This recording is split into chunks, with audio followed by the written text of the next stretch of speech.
ওই নির্বাচন আওয়াজ দিচ্ছে, সে নির্বাচন করবে না কোনো দিন, এটা আমি বলে দিতে পারি। এ পর্যন্ত যে কথা তাকে নিয়ে বলছি সবই সত্য, কারণ আমি তো সবথেকে বেশি তাকে সুযোগ দিয়েছিলাম। কাজে এখনও নির্বাচনে এখন ওই যুদ্ধ খেলা দেখিয়ে বলবে যে হ্যাঁ এরকম অবস্থা, কি করে নির্বাচন করব, পরিবেশ নাই। এখন যখন বলছে না মানুষ তো আমাকে চায়, কোন মানুষ চায় তাকে? সে টাকা পয়সা দিয়ে 40 জনের একটা টিম বানিয়ে তাদেরকে দিয়ে সোশ্যাল মিডিয়াতে সেই কর্পোরেট পাবলিসিটি যেভাবে করে ওইভাবে কর্পোরেটের পাবলিসিটি, ওই পাবলিসিটির মাধ্যমে সে মানুষের মতামত নিয়ে আসছে। এটা তো সে ক্রয় করছে। আজকে সারা বাংলাদেশে মানুষের জীবনের নিরাপত্তা নাই, রাতে ঘুমোতে পারে না, চুরি ডাকাতি ছিনতাই, মেয়েরা ঘর থেকে বেরোতে পারে না। যে মেয়েরা সেই রাত 12টা 1টা পর্যন্ত আন্দোলন করছে তারাও এখন বেরোতে পারে না। তাদের স্বাধীনতা কোথায় গেল তারা ভেবে দেখুক। ছাত্ররা যারা আন্দোলন করেছে তারা এখন ভেবে দেখুক এখন তারা কেমন আছে। আর আওয়ামী লীগের আমলে, আমার আমলে আমাকে তো স্বৈরাচার, আমাকে খুনি, অনেক কিছুই বলা হচ্ছে, গণহত্যাকারী। তো হত্যা করলো কে? আমি তো জুডিশিয়াল এনকোয়ারি কমিটি করে দিয়েছিলাম, কেন সেই এনকোয়ারি কমিটিতে কাজ করতে দেওয়া হয় নাই সেটা আমার প্রশ্ন। প্রত্যেকটা লাশ তুলে যদি ফরেন্সিক করা হবে তাহলে আসল কথা বেরিয়ে যাবে, এবং যারা ইনজিওর্ড তাদের শরীরে যে বুলেট বেরিয়েছে এই বুলেট কে আনলো সেই তদন্ত বের করা হোক। এই সমস্ত অবৈধ অস্ত্র এবং থানা পুড়িয়ে দিয়ে যত অবৈধ অস্ত্র সেই অস্ত্রগুলি উদ্ধার করা হোক, অনেক রহস্য বের হয়ে যাবে। কাজে শ্রমিকের অর্থ আত্মসাৎকারী সে ক্ষমতায় বসে এখন ওই ক্ষমতার চেয়ারে গুলুর সাথে আটকে গেছে, এখন আর নড়তে চায় না, আর কিছুতেই যাবে না, আর সে যাবেও না, ইলেকশনও দেবে না। যে যত আশা করুক, যে যত করুক, ইলেকশন কথা বলে মানে ছেলেগুলানো ললিপপ দেবে, কিন্তু ইলেকশন সে দেবে না, এটা আমি একেবারে নির্বিঘ্ন বলে দিতে পারি। কিন্তু আজকে এই যে যুদ্ধ খেলা বা মানবিক করিডোর দরকারটা কি? মিয়ানমারে তো অনেক জায়গা আছে, ওখানে মিয়ানমারের বেঙ্গলে তাদের পোর্ট আছে, ওখানে অনেক জায়গা আছে যেখান থেকে যে কোনো সাহায্য সহযোগিতা তারা পাঠাতে পারে। তা বাংলাদেশকে কেন ব্যবহার করতে হবে? বাংলাদেশে এটা ব্যবহার করা মানে বাংলাদেশটাকে একটা মহা বিপদে ফেলে দেওয়া। তার বাংলাদেশের নিরাপত্তা, অর্থনীতি, সামাজিক নিরাপত্তা সব কিছু ব্যাহত হবে, স্বাধীনতা সার্বভৌমত্ব ব্যাহত হবে। আওয়ামী লীগ যতদিন ক্ষমতায় ছিল এই কক্সবাজার, সেই লাখাংছড়ি থেকে সমস্ত এলাকার সেই বর্ডারগুলি সিল করা ছিল। আজকে বলছে বর্ডারের নিয়ন্ত্রণ হারিয়েছে। কেন নিয়ন্ত্রণ হারালো? রাষ্ট্র চালাতে আসছে কেন? চালাতে পারে না, চালাতে আসছে। নিজের দেশকে এভাবে সন্ত্রাসের দিকে ঠেলে দিচ্ছে। কই আমরা থাকতে তো সেখানে তো আরাকান আর্মি ছিল, কিন্তু বর্ডারে তো আমাদের পুরো নিয়ন্ত্রণে ছিল। কিন্তু কয় মাসের মধ্যেই অর্থনীতিভাবে ধ্বংস, আর দেশের এখন স্বাধীনতা সার্বভৌমত্ব ধ্বংস করার জন্য সেই চেষ্টা। তার অসুবিধা কী? তার তো মেলা টাকা বিদেশে রাখা আছে, এক সময় ফুরুত করে চলে যাবে আর দেশের মানুষ তাদের বিপদে ফেলে যাবে। কাজেই শ্রমিকের অর্থ আত্মসাৎকারী, শ্রমিক আদালতে সাজাপ্রাপ্ত ইউনূসের, তারা রাষ্ট্র পরিচালনা করার কোনো অধিকার নেই। সে অবৈধভাবে ক্ষমতা দখল করেছে, অসাংবিধানিকভাবে দখল করেছে। তাকে যে করেই হোক তাকে ক্ষমতার থেকে হটিয়ে দেশের স্বাধীনতা সার্বভৌমত্ব রক্ষা করতে হবে, আমাদের কৃষক শ্রমিক মেহনতি মানুষের স্বার্থ রক্ষা করতে হবে, মানুষের জীবনের শান্তি নিরাপত্তা ফিরিয়ে আনতে হবে। এবং আজকে আমাদের বর্ডার আপনারা দেখেছেন, এখনই ইউনূসের পররাষ্ট্র উপদেষ্টা বলে দিলেন যে কক্সবাজারের ওখানে যে বর্ডারটা সেটা নাকি তাদের নিয়ন্ত্রণে নাই। এটা কোন ধরনের কথা? 2024-এর 5ই আগস্ট পর্যন্ত আমি যতদিন ক্ষমতায় ছিলাম ততদিন তো ওই বর্ডার আমার বাংলাদেশের নিয়ন্ত্রণে ছিল, সম্পূর্ণ নিয়ন্ত্রণে ছিল। আজকে কেন নিয়ন্ত্রণে নাই সেই জবাব ইউনূসের কাছে চাইতে হবে। আজকে সে যে পদক্ষেপ নিচ্ছে, যা করছে ওখানে, তার ফলে কী হবে?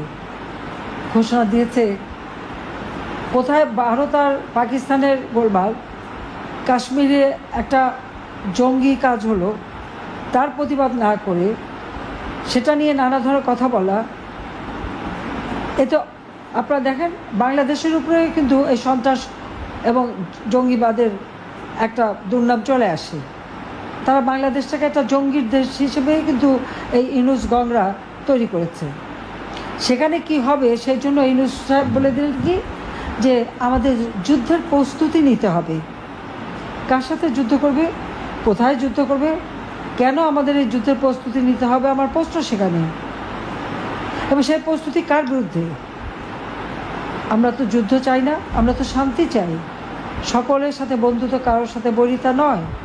আজকে যদি এই যুদ্ধের তার আয়োজন করতে হয় আর সেই যুদ্ধের প্রস্তুতি নিতে হয়, তার কি দাঁড়াবে?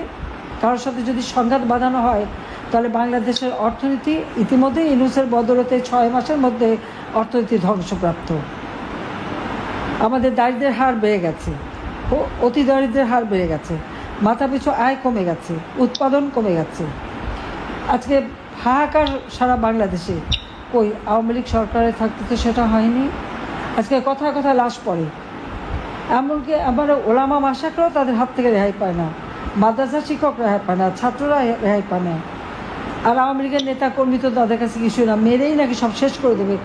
একটার পর একটা হত্যাকাণ্ড ঘটাচ্ছে, আর আওয়ামী লীগের সকল নেতাকর্মী মামলা এবং আমাদের হাজার হাজার নেতাকর্মীকে জেলে রেখে দিচ্ছে। একবারে প্রতিটি উপজেলা জেলখানা ভরে গেছে আওয়ামী লীগের নেতাকর্মী দিয়ে। কেন? আওয়ামী লীগ কী অপরাধটা করেছে? আজকে স্বৈরাচার কে?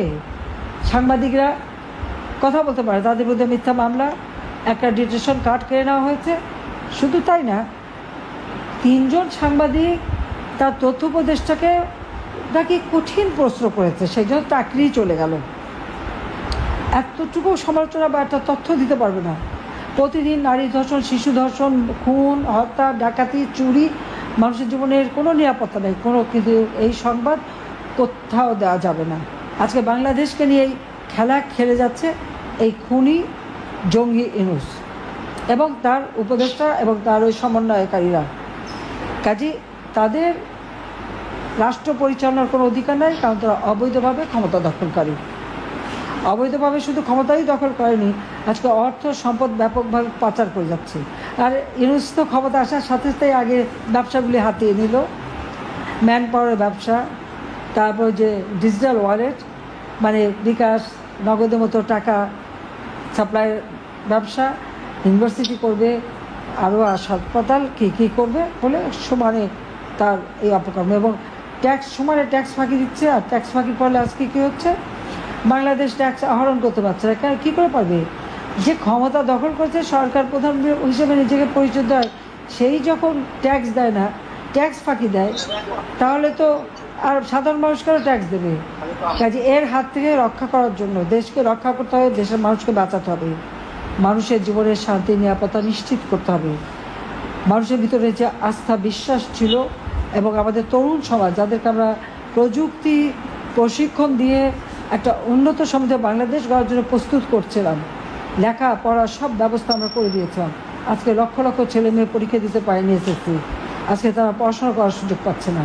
কাজে এই অবস্থা থেকে বাংলাদেশের মানুষকে বাঁচানোর জন্য যেখানে যে যেভাবে আছে, কোনো নির্দেশ লাগবে। আজকের এই কথাই আমার নির্দেশ, যে যার যেখানে যেভাবে পারবে এই সরকারের পতনের জন্য এবং এই সরকারকে হটিয়ে বাংলাদেশের মানুষের জীবনে শান্তি নিরাপত্তা ফিরিয়ে আনার জন্য সরকারকে কাজ করতে হবে। কারণ এদেরকে ছাড় দেওয়া যাবে না। আজকে আমার আওয়ামী লীগের নেতা কর্মীদের গায়ে যারা হাত দিয়েছে তাদের ছাড় দেওয়া যাবে না। ছেলেকে পাবে না, মাকে মারবে, হত্যা করবে, বাবাকে লাঞ্ছিত করবে, ভাইকে করবে, ঘর পুড়িয়ে দেবে, লুটপাট করবে।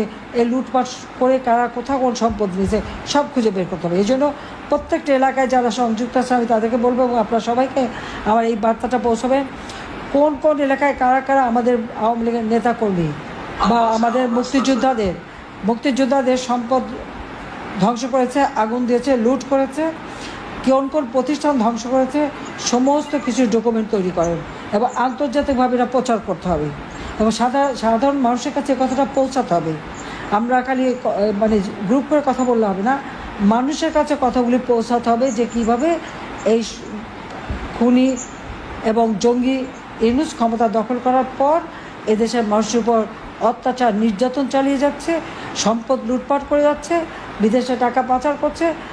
আজকে তার সমন্বয়টা তো রাতারাতি আঙুল ফুলে কলা গাছ, উপদেষ্টারাও প্রচুর পয়সা বাড়াচ্ছে। কাজে জনগণের সম্পদ কেড়ে নিয়ে তাদের নিজের ফুলে ফেঁপে উঠেছে। মাত্র 8 মাসের মধ্যেই তারা যা বানিয়েছে, আমাদের মধ্যে দুনিয়ার দুর্নীতির মামলা দেয়, কিন্তু তাদের দুর্নীতিটা কি চোখে পড়ে না? মানুষের চোখে পড়ে। সেই জন্য আমি বলবো যে সবাইকে এক হয়ে কাজ করতে হবে এবং আপনারা যখন বসবেন কার এলাকায় কী কী ক্ষতি হয়েছে সেই কথাগুলি আলোচনা করতে হবে, সে আলোচনা করে সেগুলি রেকর্ড করে সেটাই প্রচার করতে হবে। কাজে এটি আমার নির্দেশ যে এখন আর সময় নাই, আমাদের দেশের স্বাধীনতা সার্বভৌমত্ব রক্ষা করতে হবে, দেশের মানুষের শান্তি নিরাপত্তা নিশ্চিত করতে হবে, দেশের অর্থনৈতিক উন্নতি সমৃদ্ধির পথে বাংলাদেশকে এগিয়ে নিয়ে যেতে হবে। তার জন্য এই জঙ্গি ইউনূসকে হটিয়ে আমাদের গণতান্ত্রিক ধারা অব্যাহত রেখে বাংলাদেশকে এগিয়ে নিয়ে যেতে হবে। সবাইকে ধন্যবাদ। জয় বাংলা, জয় বঙ্গবন্ধু, বাংলাদেশ চিরজীবন। খোদা হাফেজ।